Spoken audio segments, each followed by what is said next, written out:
Hey, welcome back. We're going to do another intermission today because that one seems to be the most popular video that I've done was the non-intermission. It's no surprise. I don't want to listen to me read hokey pokey either. Trying to get more enthusiastic about it though, to be honest. But today, I thought we'd make a little bread. Just make a loaf of my standard loaf of bread, man. And I don't know if you're going to learn much, but maybe you will. This is a little something I spent a long time dialing in. I wanted to figure out, how to make bread without hassling with a lot of measurements and, I wanted to be able to jam some old pig penny dead, and so the first thing I'm going to do here is I'm going to get together some basic dry ingredients over here. I got this thing set up. Just kind of buttered it a little bit. That's where our ball of dough is going to go. And I'm going to rub that butter around on there right before, at a certain point, once I'm ready to dump the dough onto the counter to knead it. So it'll help get my hands a little bit buttery. That helps in the process a little bit. And my recipe, all my cooking is kind of from the hip, I like to do it that way because, I don't know, that way you can get into a flow. I like to meditate, but what I like more is finding things in my day that allow me to get into a meditative state while I'm engaging with the world. I don't know, it's more interesting. It gets you in a state of flow, which is where you want to be, man. Is in a state of flow. There we go. One cup, 2 cups. Now you can sift this.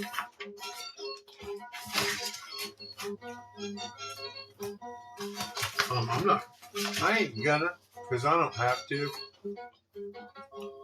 That got us at about 3. Now I'm gonna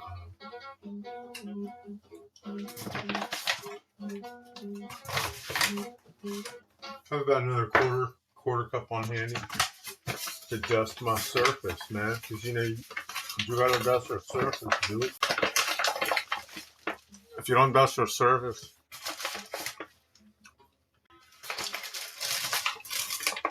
everything's gonna stick. You don't want that. I wish I could imitate old Julius Goldberg. Old Julie Goldberg. He, man, this old timer made bagels by the hand in East New York as a kid in the Depression. Sold them for, for at least wartime, I guess. Sold them for a nickel a dozen out of the back of a grocery cart on the street. Our machines broke down one day. I worked at a place at the flagship location of what became a chain called the Great Bagel and Coffee Company. And our bagel making machine went down one day, and by golly, he made the entire day's batch by hand. They were all perfect. It was pretty sick. All right, we got our flour. So we're going to need some sugar. And we've got this. I'm going to use this because it's fast. I don't want to screw around and dig around for the brown sugar. I'm usually a real Nazi about that. But as long as it's natural sugar, I like to use as little of it as possible anyway.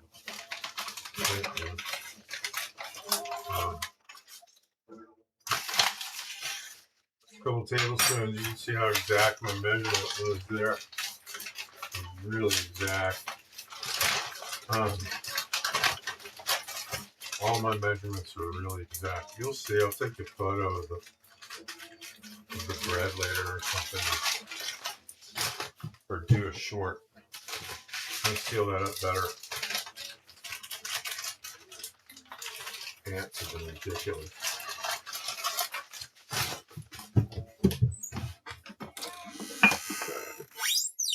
Now I need like a quart. It's like a cup and a quarter, or a cup and a half quarter of water. And I know from experience about where to pour that. That may be a little light.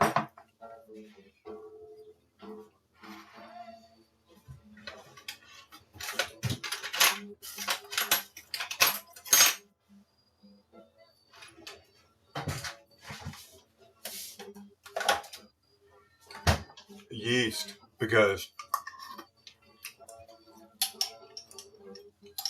man, without yeast, they ain't gonna rise. And we're gonna do 2 teaspoons. Yeah, you can do 1.5. I've got way over 1.5. Most of the packets, I think, are like 2 1/4, something like that. That's something I like to do. Is you know, when you're learning, when you're looking at a recipe for the first time, or you're looking at amounts, get a 1/4 cup of sugar or 1/4 cup of flour or something. Pour it into your hand and see what it looks like. You'd be amazed. You can just really kind of approximate stuff a great deal after that.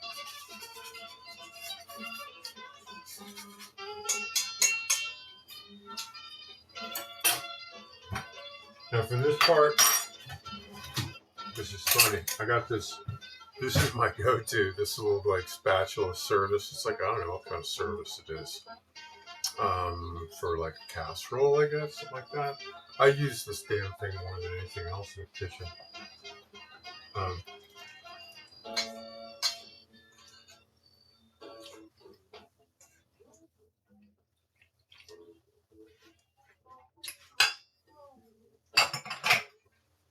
All right, we got that water in there. I'm just gonna stir this bad boy around. I don't know how well. Probably got that right and wet. And then what we're looking for here, where we're headed next, it's called shag, and that's when visually you'll know if you've approximated your water to flour anyway, if you've done that properly. You'll know when you get to this stage, because it looks like shag wool. If you've ever seen pictures of freshly sheared wool. So, very similar look to that.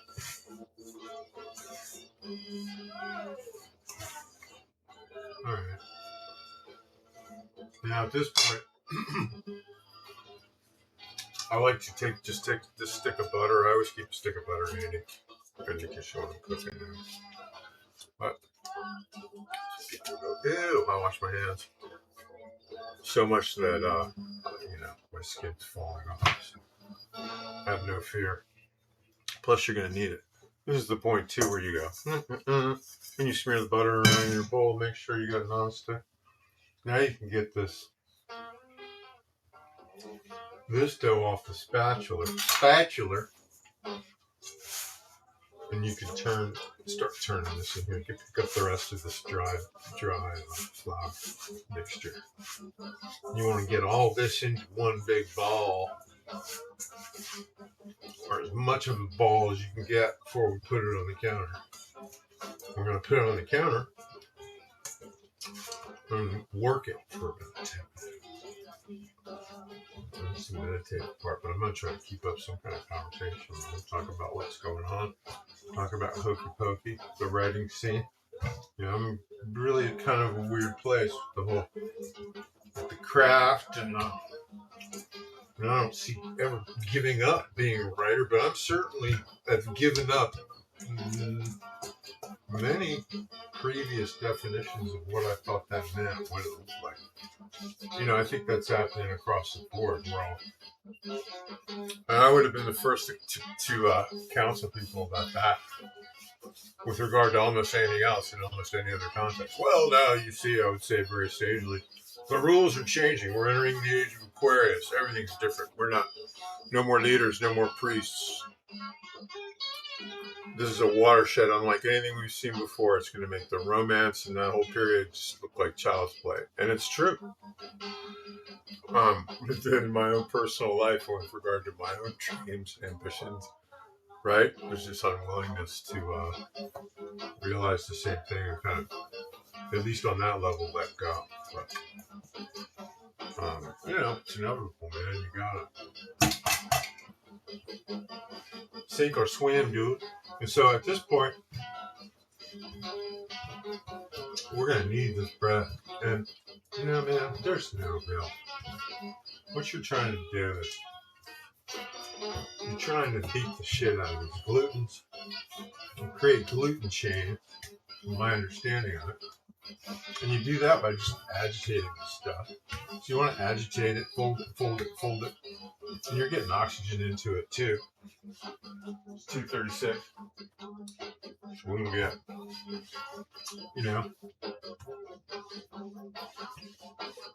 it helps to have some good boogie going on, man,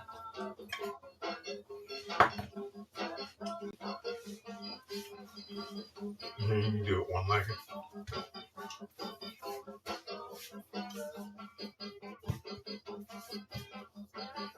It's good for you to do it one-legged now and then.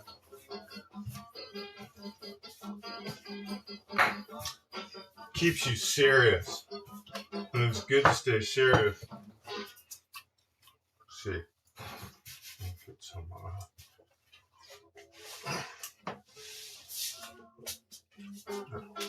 rugs getting in the way. Then you gotta stand on the other leg and do it on the other leg. If you do it on the one, you got to do it on the other. Now, if you notice my technique here, it's something I picked up in Nam.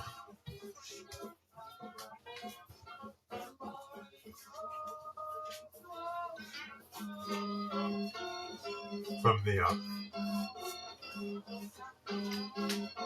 French trained bakery chef along the Perfume River, right?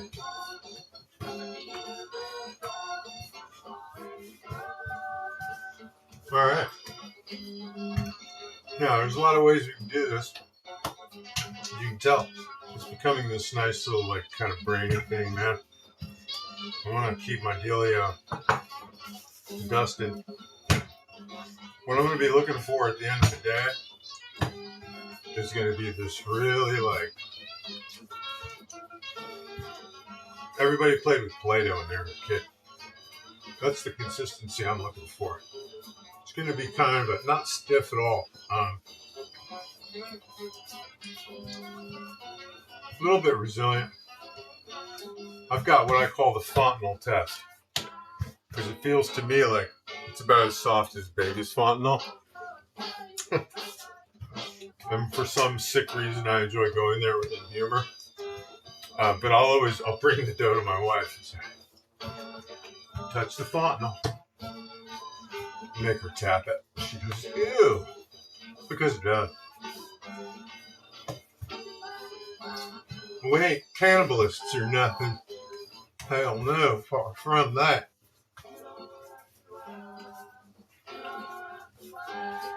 And it helps too if you have any experience in massage. Basic of it. This is I'm doing that would be like a Swedish deep tissue arm move, yeah.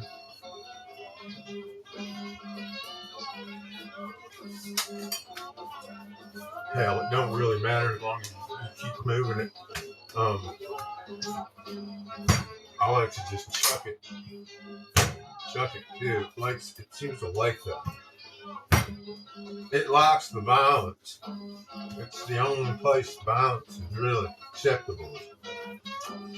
On your beating table when you're needing some dough. Other than that, by golly, it's important.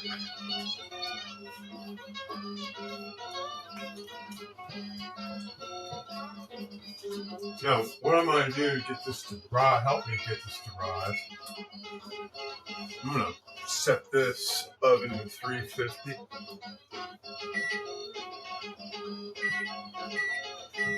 And I'm going to give myself a timer. And that's going to let me know that in 3 minutes, I need to turn that off. Because it will be just warm enough after it has a second to cool down for me to put this covered dough into the oven, and in there it will rise a little bit faster that way. It's not cold by any stretch, but we just had our entire furnace and air conditioning and everything redone by a guy, a local guy named Raven.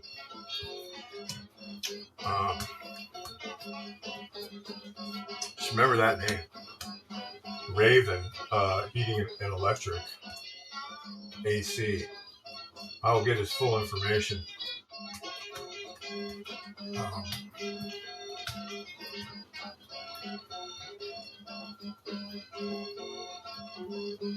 But fantastic team of guys, did a great job. I can't say that really about. There's so much contracting I've had done that I'm disappointed in over the years. These guys are super duper, and the product's great. We're chilly willy in this heat wave. So as a result, I have to turn the oven up a little bit to get a good rise. Get a good rise out of the dough. You won't get a rise out of it.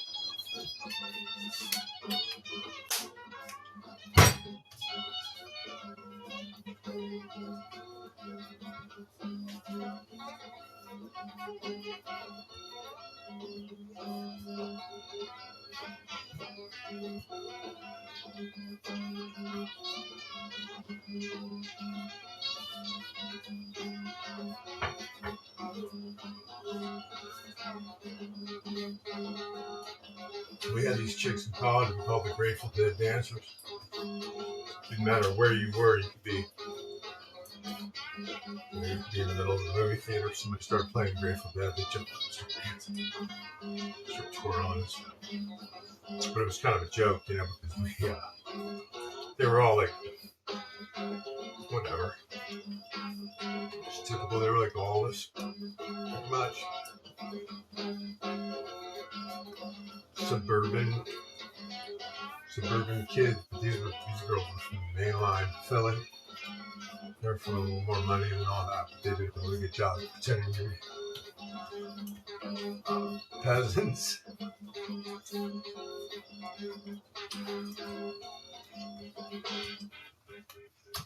And doing that whole peasant look.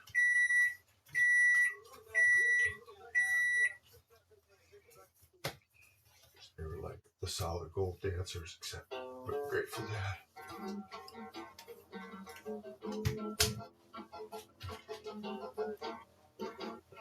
Good start. Don't get me wrong. I look back on those years fond.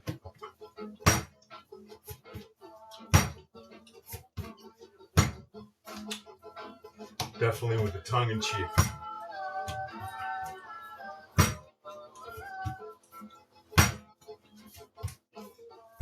All right. I know we're getting close because I can feel it. And that's the trick. You just want to get to know and feel the dough over time. Just over time, you want to get to know the feel of the dough. That's so creepy. And once you do, you'll know when it's done. There you go. Yeah. Now what I do, trick I use a pizza stone. I don't use a mold or anything. Of course you can. You could roll this same piece of dough here with the same dimensions. Shape it into a log and throw it into a mold. bake it that way. You would make your standard, loaf of bread. But I prefer to roll it into a perfect ball and put it in the middle of the pizza dough. And cut it across the top. And it makes it look, just makes it look nice. And it's a nice loaf to have around. You always have the really good heels that you can use for cheese or for soup. And the middle stuff for sandwiches. And the middle stuff's really fluffy. It has a lot of goodies. And the ends have all the crusty goodness. And if you do an egg wash, even crustier goodness. I don't think I'm doing that today though.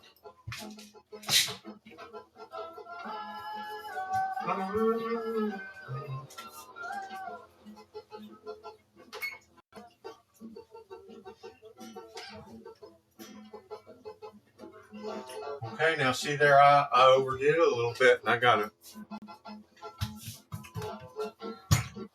But this is going to conclude part one of this.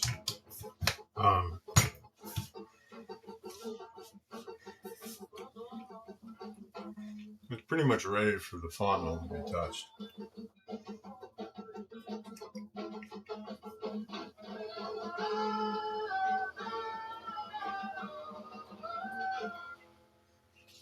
Yeah.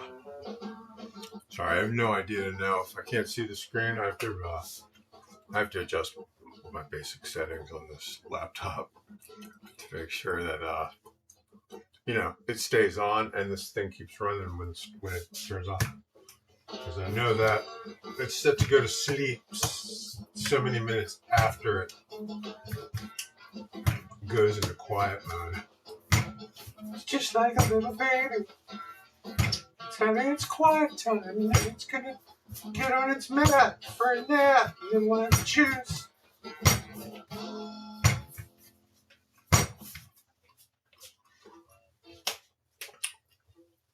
Alright, folks. That's like, what, 3 hours or something that I'm doing this? No, it's 22 minutes, man. I can go a little more. I think I have more time to go anyway. I don't know, we're at 10 minutes. Alright, so I'm going to make this into kind of a ball.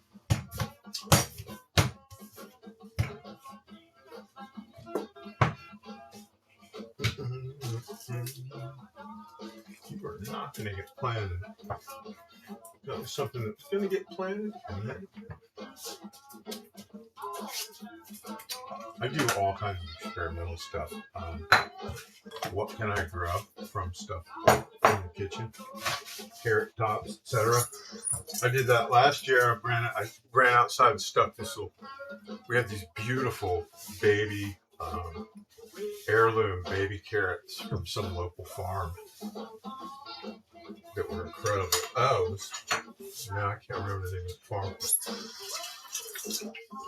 Somewhere west of the city, way out on Patterson. We went out there specifically looking for apples and an apple orchard, but it's an everything orchard too.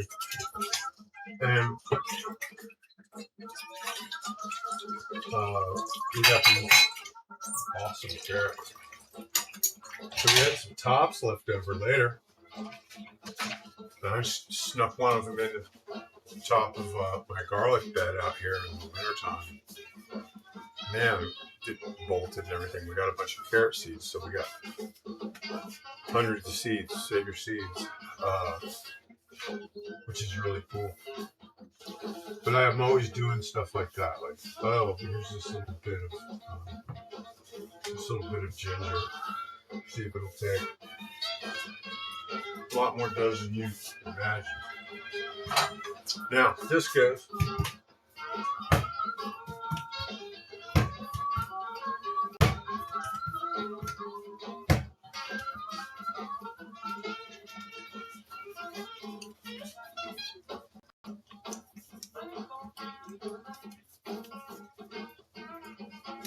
All smooth and lovely.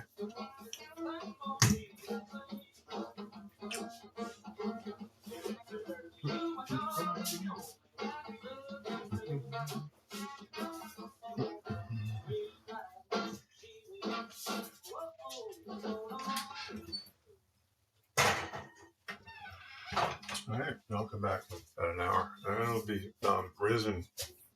It will be risen indeed. And we'll cook it. But anyway, what I'll do then is set the oven to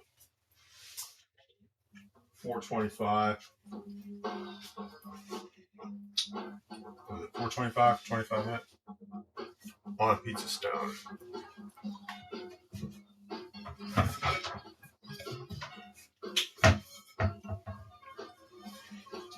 Do yourself a favor, it'll be your best friend.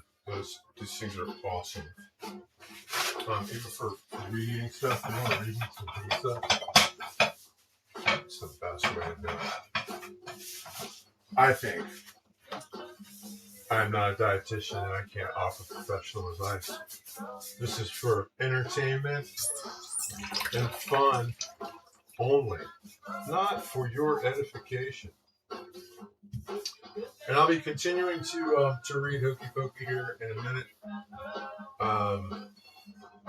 If you sense that I haven't been quite as enthusiastic as maybe I should be, it's really because I'm not. I've made no bones about that. I'm having a hard time with just the idea of having to be a public figure of any sort in order to be a writer. You know, that's the whole idea behind the seersucker jacket. You know, that really all you need. You don't need any training or experience or years of practice. You just need a seersucker jacket. But it really helps to have huge social media presence. If you have a huge social media presence, you can sign a book deal tomorrow. You know, pardon me for being a little bit resentful of that particular condition of my reality. But you know what? It's just one thing I'm working through, that, as we all are, with regard to new rules and how to play things a new way. And what's what, you know. And right now, to be perfectly honest, I'm having a lot more fun in my garden, and I'm getting back into painting, and I'm doing some other stuff. I don't know. I just don't feel the draw as much. I don't know who it is I'm trying to. None of the entities I think that I was trying to impress with my writing when I was 30 really matter to me anymore in terms of trying to impress them. If that makes any sense. So now it's just about, you know, the fun of it, but at least in that, the fun is people being able to see your stuff. And it takes something away when you've got to, publish your own stuff. At least it does. It does for me. But I come from a different paradigm, so maybe I'm just not meant to transition into the new thing as a writer. I don't know. I'm willing to embrace that. I really don't care. I just want to have fun. I let my dog out to pee. Save your seeds. Thanks for joining me again, as usual. Hope you had fun. Hope you learned something.